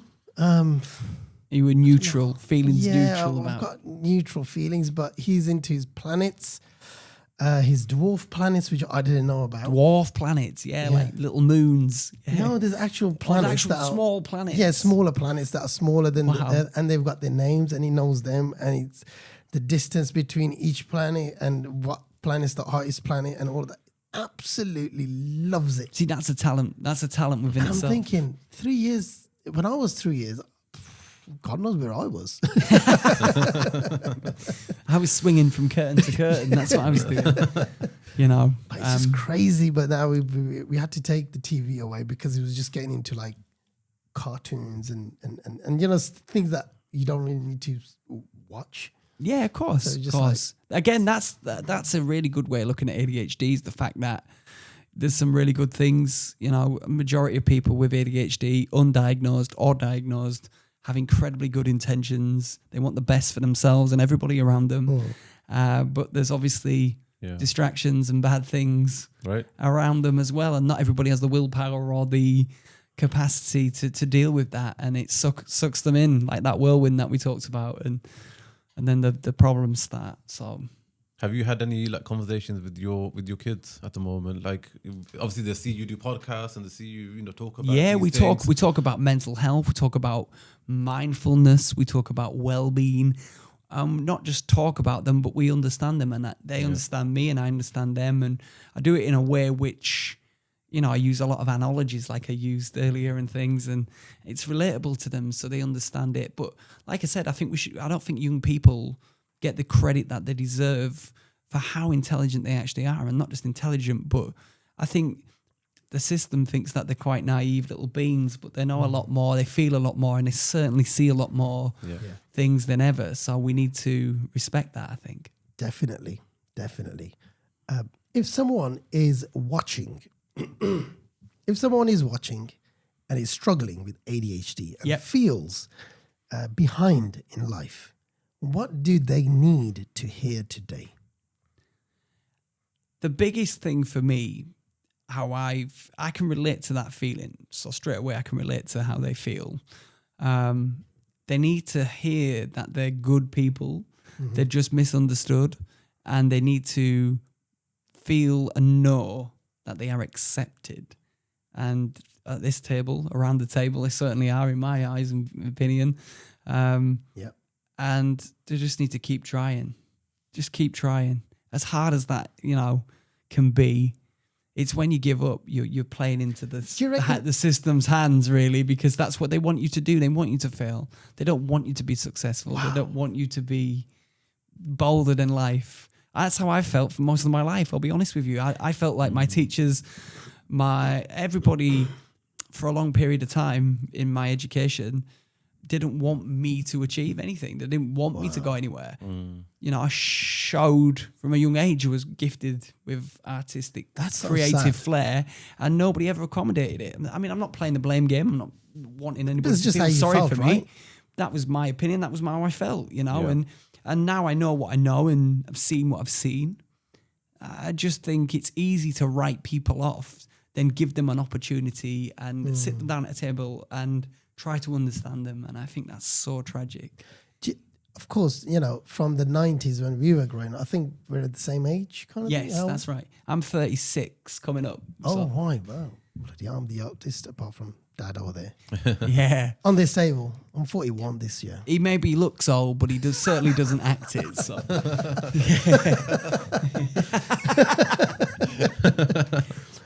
So back when we were growing, of course, within the information and the education on ADHD was very, very, very limited, and a lot of people, like I said, didn't know about it. Even the system itself didn't know what was ADHD. It still doesn't now to some capacity. It really doesn't. So is it easier to be accepted now than before?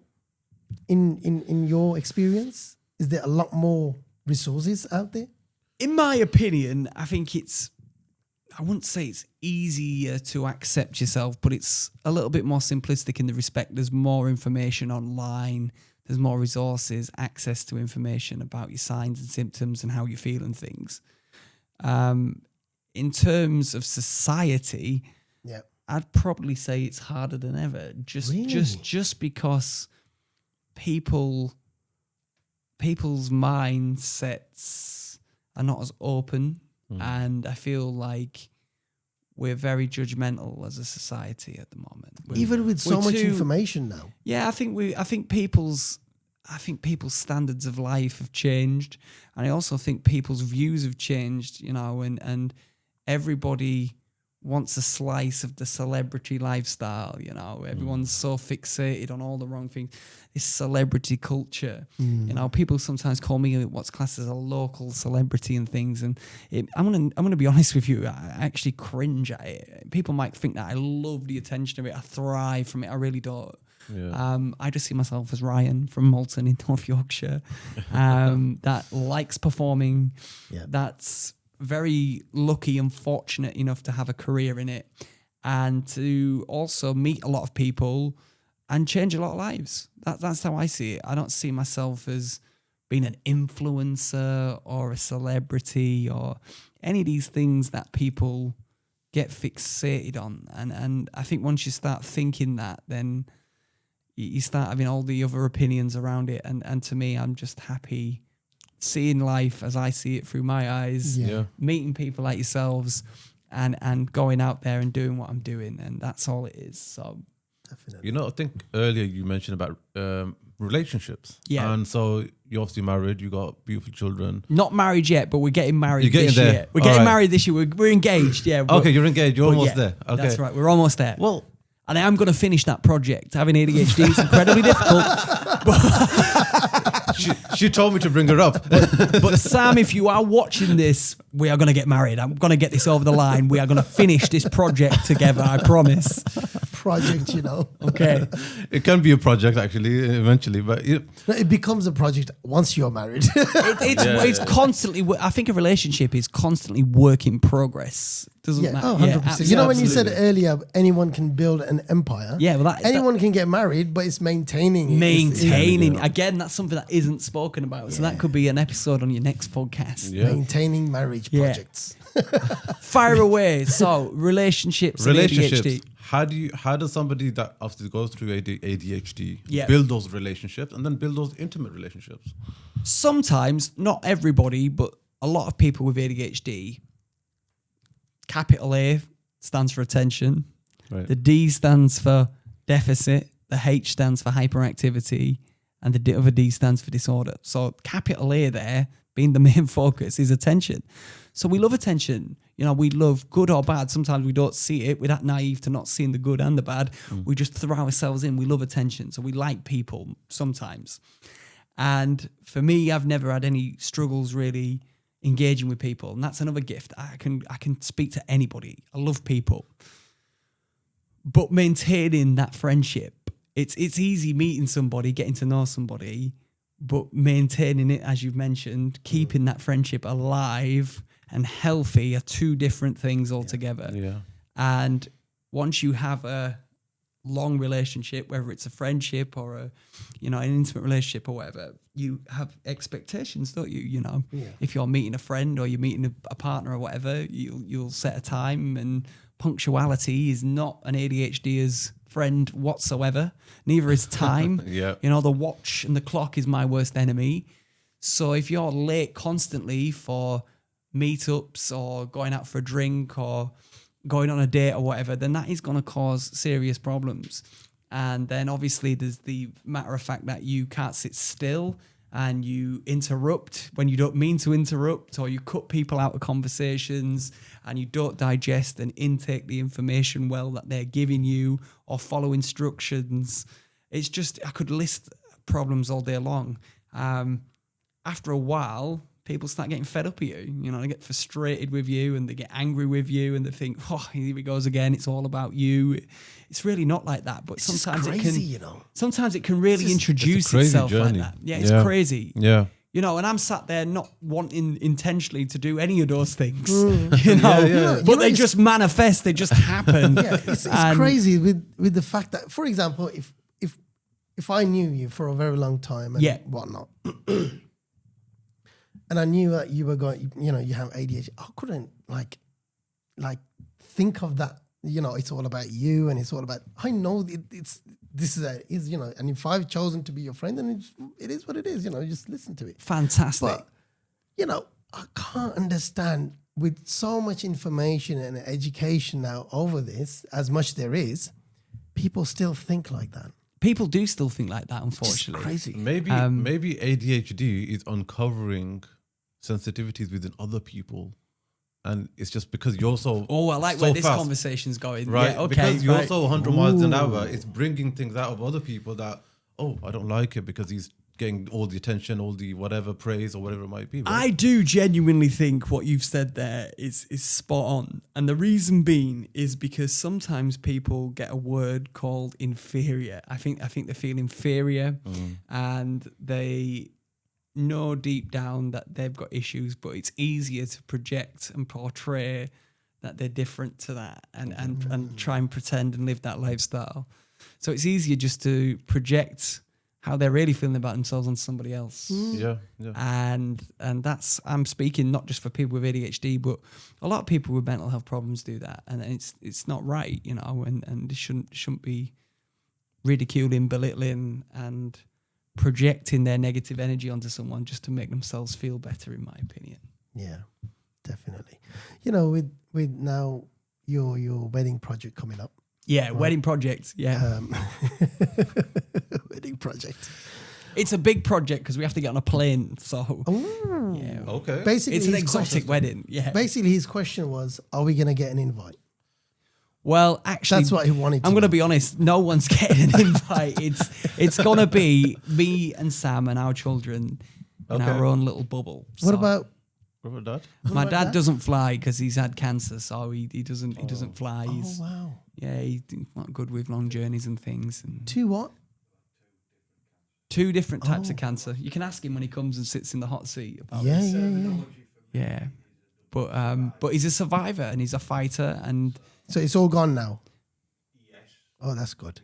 That's good. just quickly while my ADHD brain is on it, I'll just say it. People often ask, we just talked about celebrities and influencers and all this culture that people get absorbed into. You know, yeah, I've got heroes. People have heroes, people to look up to.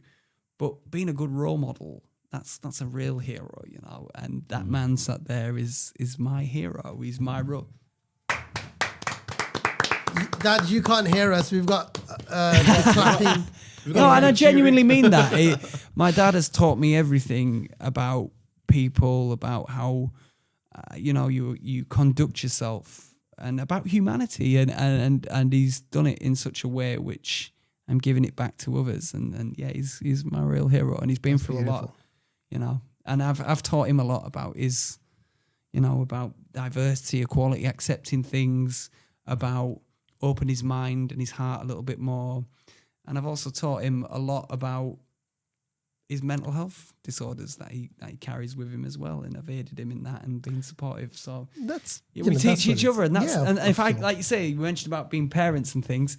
That's what we should be doing with our children. Definitely, you should see them as your best friend as well as your child. You know what I mean? I always say to my missus, look, it's great to be best friends with your children, but again, they need to know that they are still you are their parent. Yeah, you've got to have boundaries and respect. There's a line. Yeah, absolutely. And just don't let your child cross that line, because then where's the parenthood and where's the friendship gone? The one thing that out of all those things and those ethics, the one thing that I can safely say I look up to my dad for is the fact that he's approachable, and he's always been approachable. And I think this is a really important message we mentioned about parents with ADHD, with children with ADHD, or somebody around them that's got ADHD. I think that's a really important message. You don't have to know everything about ADHD. You don't have to know everything about mental health or neurodivergence. You just have to be approachable and open-minded and just try to listen and be accepting. And I think that can be a real remedy. You know, a lot of people are looking for a diagnosis, desperate for a diagnosis, so they can get tablets, they can get medication. But that's just the beginning. And I don't think people are seeing the bigger picture there. You know, they're looking to something to try and solve their problems, but it's not. It's just the beginning. It's like putting a plaster on a cut. You know, it'll hold it together, but you have to go into the wound to heal it properly. And I think that's what we need to start doing around mental health. We need to start looking at how complex some people's mental health is and working with it and accepting it rather than judging it, pushing it aside, brushing it aside, and sweeping it under the carpet. See, that's a big problem in a lot of communities. Yeah, especially the South Asian community. It's just like it can't be. Yeah, it can't be that. It can't it's all be over. this. Forget it. It just can't be. But instead of just asking why or what's the matter, can we? Is there anything that we can do? Tell me how you feel. That's such an important message. Just tell me how you feel. That's a huge question to ask. Of course it and is. A lot of people there probably are people out there that want to ask that question, but what's the response they're going to get back from that person? Exactly. I think the person that's suffering has always got that in the back of their mind. What's this person going to say to me? Are they going to reject me? Are they not going to accept me? Am I going to be faced with denial? And denial is such a big thing. And I mean, it like anyone who doesn't suffer from ADHD, denial for them is just, it kills them. Of course it does. And they're not only in denial about what they have or feel, they're in denial about everything, their lives. And then they carry that for the rest of their lives. And before you know it, your life's over and you've lived your whole life in denial and wish you'd done it completely differently. And I mean, what's that one thing, and it's probably one of my final questions really, but what's that one thing that you did that massively helped that you stopped doing, that massively helped your mental health throughout this all? Going back to skateboarding, I stopped skateboarding for 9 years nearly. So I had a hiatus for 9 years. And in that 9 years, I went on and started my performing career. Started as what is classed as a coach-style entertainer. So I did a few stints at Butlins and then went on to Flamingo Land Resort, which is a theme park in North Yorkshire. And I was part of the entertainment team there. And I worked my way from being a general entertainer to quickly becoming a presenter and a host and a compere and a family entertainer, shall we say. And from there, I went on and did some really big things on radio and some TV stuff and then obviously festivals, because I've got back into my DJing and play music and entertain crowds at festivals and things. So I've been very lucky to support some of the biggest artists, all kinds of events. But that ain't the be all and end all. And going back to the original question, because having ADHD, sometimes we can go off on a bit of a... Can come back around. Yeah, we're gonna come back round. We're going somewhere. Ryan, come back, mate. Just give me a gentle reminder. What is the question again? What's the one thing that you did? What's the one thing that you stopped doing that massively improved your mental health? That was it, right? So I mentioned there about all these things that we've done, and then obviously the hiatus of 9 years of skateboarding. In that time, like I said, I went on, did my career, had a family, had my identical twin daughters, Ivy and Isla. Big shout out to you this evening. I love them very, very much, and they mean the world to me. And I've also got a baby boy, 10 months, Zane. Oh, wow. Nice. And I've got a stepson called Joshua, and I love them all the same. Wow. But yeah, I had my daughters in that 9 years, and I learned a lot about myself in them 9 years. Yeah. But then the pandemic hit and my mental health plummeted. So I decided that when Boris Johnson said we can all go outside once a day for physical exercise, I didn't really fancy running or, doing any of these kind of things. So I was like, I must get my skateboard out, and I did, and I started doing some like people do on cycles, going off on long distances and things, and I loved it. because it was so peaceful, tranquil, quiet. Yeah. Went to the countryside, blazing hot weather. It was great. The weather. Oh, the weather that year. COVID. But during that time, I must just mention this because I get asked this quite a lot. During that time, another reason I got back on the skateboard was because I found out that my local skate park facility was actually going to get taken away, which was a travesty. So I kicked up a bit of a fuss, started a campaign which involved the likes of Tony Hawk, professional skateboarder, lots of other professional skateboarders from this country and America and all over the world actually. Became a bit of a global campaign to save the ramp, which is a half pipe, and it's one of 2 half pipes in the country that are outdoor and free to use. So it's a free to use facility. So why really were they important closing that down then if it's free because to they use? wanted to make it into a car park or something. Oh, so God. I wasn't having any of that, and we kicked up a bit of a fuss, and we started a campaign. And after nearly 2.5 years of going through all kinds of pain whilst doing it, because there was a lot of underhand stuff going on from authorities and councils, a lot of skullduggery and things.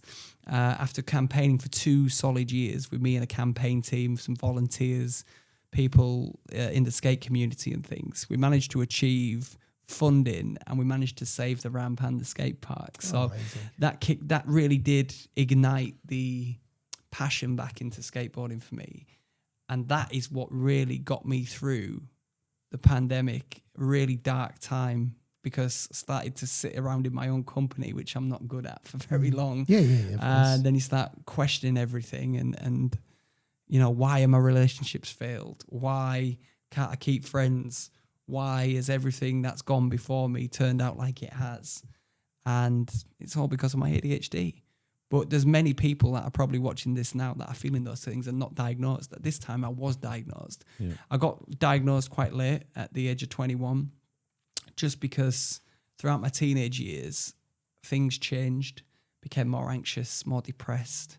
They sort of mask the depression and the anxiety. They hide, but they come and attack you when you have ADHD badly. And then all these other things that I experienced. An example of that is one of my first girlfriends. I went round to her house to meet the parents and got sat down to eat dinner. And I'm there, big energy, moving around, fidgeting, knees jolting under the table. The table is shaking. The water. Have you ever seen Jurassic Park? Right? Yeah. You know the scene in Jurassic Park where the T-Rex is coming and the water's shaking in the glass. And you're like, that's exactly what it was like at the dinner table. Yeah. And basically, I just remember her mum, who I met for the first time, grabbing her and saying, "Is this guy okay? Is he on drugs? Does he take drugs? Who is he? You know, where did you find him?" And I've had that my entire life. Wow. And you know, it's painful. It's really painful because you start thinking, you know, why do I do these things? Yeah.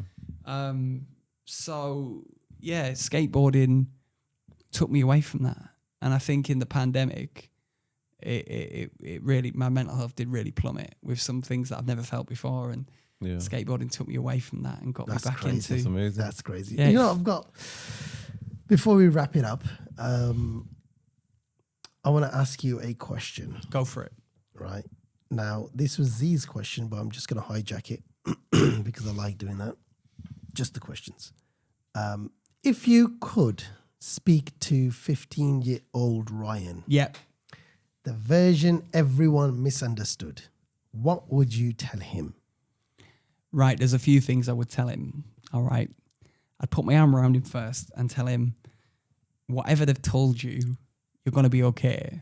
You're going to be okay. Hakuna Matata. Hakuna Matata. Yeah, exactly that. You're going to be okay. It's not going to be easy. It's going to be an incredibly rough ride.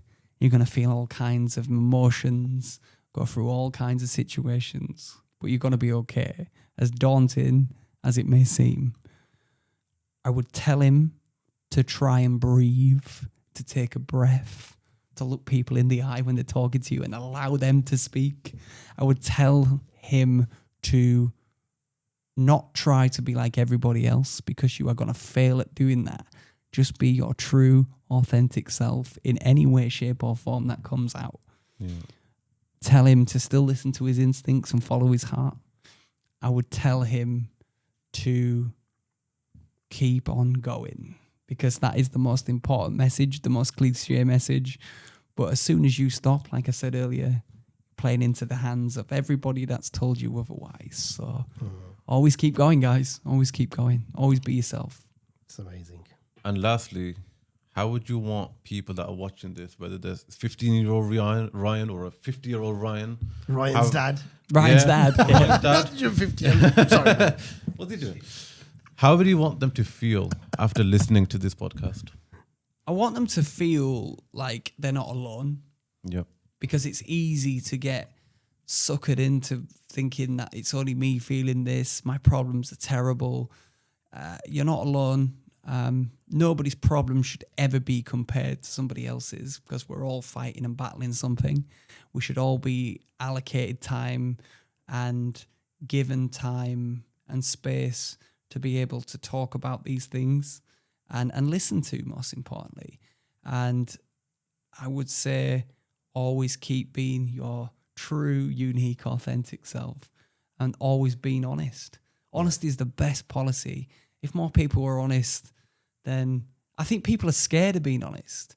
They're scared that it's all going to go wrong or people are going to use things against them. They're not. It's a game changer being honest. Because even if it's something bad, that person can sit and think about whatever it is that they've said's bad, and they're going to do one of two things, like you mentioned earlier. They're either going to accept that and try and be a better person, or they're going to be in total denial about it, and then they're going to live their whole life, and then when it's too late, decide they want to change. So always be honest. Just always talk about things. The problem now with being honest is people are just scared of being cancelled. Oh, cancel culture. Like they might say something and it's going to upset something or somebody, and then that's it. It's all gone. But being cancelled, in my opinion, is, again, a misunderstanding within itself, isn't it? You know, and yeah, there is people that are intentionally doing things to evoke a reaction from people. But then people do make genuine mistakes. And again, it's them mistakes that are important, because if we don't make them mistakes, then we're not going to learn anything, are we? Yeah, of course. So do I think people should be getting cancelled? No. Do I think people should be getting educated? Absolutely. Yep. It's communicating it. Communication, just always communicate. And I understand that some people that are distressed and feeling these things can sometimes lack a voice. But that's the real reason I'm fired up to do what I do around neurodiversity. Just to put this out there, I don't make any money out of anything to do with ADHD. The amount of negative, nasty comments I've had about big pharma, living a privileged life, you know, big pharmaceutical companies. I don't take any medication for my ADHD. Everything that I do is harnessed, utilized, and used naturally. It's all natural. That's amazing. I've tried medication. It nearly killed me. We won't go too much into that. However, if I hadn't gone through that experience and tried it, I wouldn't have known it wasn't for me. But what I'm going to say is, just because medication didn't work for me doesn't necessarily mean to say it isn't going to work for the next person. So I know for a fact it can work wonders for many people with ADHD. So again, it's just about communication. It's about being open, being about transparent. And it's also about voicing how you really feel. And if more people did this, not just podcasting, but just if you've got a friend who's suffering or you're suffering and you want to just talk about it, you don't even have to come in the podcast room, do you? You can go to a cafe or a bar or whatever, you know, park bench even, you know, just put your arm around the person. Just, are you all right, man? You know, what's going on? Can I do anything to help you, support you? But I do feel since COVID, people have gone more in woods and they've become survivors. They're in survival mode. So everything is in their bubble, very self-absorbed in a lot of ways. So they're not thinking about other people. But hopefully we will try and inspire people to be more mindful. And brilliant. Thank you very much. Absolutely. And you know, Thanks one last message that you would like to give Sam as being part of your life now. Yes. She's been with you. You know, you're going to get married, hopefully. Yep. One little short message for her. A little appreciation message. Now, don't make us cry. All right? This is like an Oscar BAFTAs speech. Yeah. For my wife to be. Okay, so since I met Sam, I can truly say I don't think anybody has ever accepted me or wanted me or needed me as much as Sam does. And for me, having ADHD, but also just being a human being, I think just that how she accommodates me, compliments me, you know, she is my yin to my yang and vice versa. You know, we are together, we're a power couple, and we make things happen. We're not like everybody else where they say, oh, we're going to do this. We do things, we get things done. And we help each other achieve things, which usually people that are neurodiverse in the same room can have the diverse effect, shall we say. And but for me, she's helped me, aided me, supported me through good and bad and vice versa. And we're going to do that for the rest of our lives because she's my best friend, you know. So that's nice. That's nice. Now, thank you very much, Ryan, for coming and sharing everything with us. I really, really appreciate it. I feel like I've talked a lot tonight. Yeah, made our life easy, you know, made our life. You've been a great guest, I think. Well, thank you. Thank you. We'd rather have somebody talks than somebody who doesn't talk. We've had those. Yes, we've had a couple of those, yes. You see, ADHD is get on a podcast. There you go. Yeah. You can talk as much as you like. The host will love you. But we want to ask a couple of questions with your lovely dad. Yeah, swap over. Let's go. And we want to get him on. Yeah. This will be good. Yeah, this will be good. Can't wait for this. This will probably get more views than me. Let's hope that goes pop. Just a couple of questions, you know, just off the cuff. I mean, do I need these on? Yes, sir. You know, come a little bit closer. Let me take them off. That's better. Ladies and gentlemen, we've got Ryan's dad joining us now. Yeah, Ryan Senior is here. How are you, sir? Very good. Nice to meet you, first of all. It's a pleasure having you here. Lovely. Right, my first question would be, when you found out that Ryan had ADHD, right, and he was diagnosed with this, how did that make you feel as a parent? When we found out officially, I would say in Ryan's later years, it really only confirmed what me and his mum knew, what was wrong with him from an early age. It was, in my day, when I was at school, it's from me. That's where it comes from. And it is hereditary. Right. In my day, it wasn't even heard of, like before. Yeah. You know, I mean, in the 90s, we didn't hear of it. In my days, in the 70s, 60s, 70s, it was unheard of. But they did have a label for that particular behaviour, which was ants in your pants. We still use that today. They do. Yeah. But in them days, for myself, I mean, I know here where Ryan is exactly because he is very, very much my double in all his traits and everything. I know that now based on everything things he's taught me, things we've seen as he's grown up. And me and his mum always knew there was just something different. Yeah. Shall we say. Always on go. Like myself in the day. I couldn't sit still, fidgeting, shouting out. You know, it's there. It's there. But I mean, when he was diagnosed, I went with him to see his specialist, went 5 or 6 times. And I was sat there with him, and the lady was saying, and she looked across at me and said, "Oh, and how are you?" I says, "Yeah, I'm good." And I said, when I had it, because she talked about ADHD. When I had AIYP, I said, back then that's what they called it, ants in your pants. I said, well, it was in the day. That's what they kept saying, because I used to daydream exactly same things as Ryan. And I said, when I had it to a specialist, and before I could say any more, when you had it, she says, "You've still got it." And as soon as she said that, what? She says, "You've still got it." And she says, "I've been watching you. You're on the autistic spectrum." And they're closely linked is ADHD. Oh, wow. And autism. They are closely linked. Okay. And he fell off. I've never seen that lad laugh so much because he fell off the chair laughing because he was there for the diagnosis on the day. Yeah. You know, But she came for you. she did diagnose me the same on the day, wow. and she said then that's where it's from. It's hereditary. Some people live the whole life not knowing that Exactly. they've actually got it. Yeah. What their son got it now. That's Because, right. just because we got more information now Yeah. that we can actually diagnose the kid, the Ryan. Yeah. But now, actually, you had it. Which Ryan's brother is 4 years younger. He's autistic. He has a few other problems, but he's on the autistic spectrum, and that is closely linked with Ryan's ADHD. Wow. But she diagnosed me with the same. You know, she says you've got ADHD. She says you haven't grown out of it. You don't. Which I have to agree. You don't.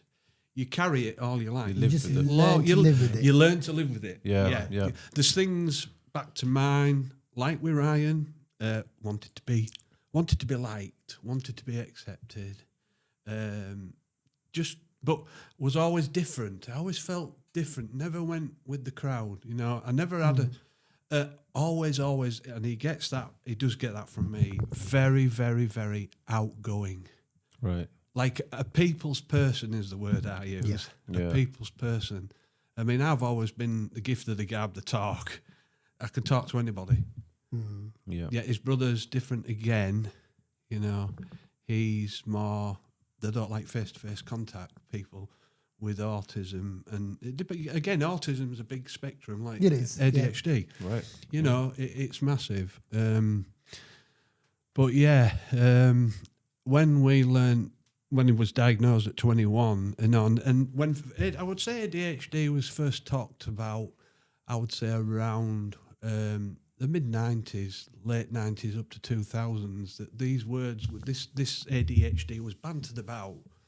But it was like, I don't know, taboo subject, not wanted to be talked about. Yeah. And me and his mum, me especially, was going into school, and I was trying to get help, trying to find out what was troubling Ryan, what was wrong, you know, what was going on. But they didn't want to talk about it. They wanted to, don't be neurotic. Or same with his mum. You're just a neurotic mum, you know. He's fine, he'll be okay. You know, he's just naughty. He's just this, and he's just that, you know. and like, because there was nothing known about it. But I get it now. In the day, there was the big classrooms, all the kids, they had a curriculum to follow, and all the other kids, you know, had to follow that. They had to teach what they had to teach in the time allotted to put them things across, you know. Yeah. And that was the timetable. Yeah. They hadn't time for people shouting out, who couldn't help it, and you know, even children with dyslexia and all the other neurodivergent problems. Yeah.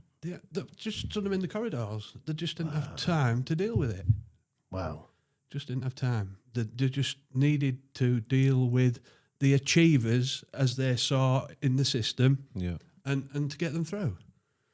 But if people like Ryan with ADHD, autism, dyslexia, there was children with dyslexia even stood outside. That's right, yeah. If there was more understanding in them days, like Ryan said, when especially when you're younger, I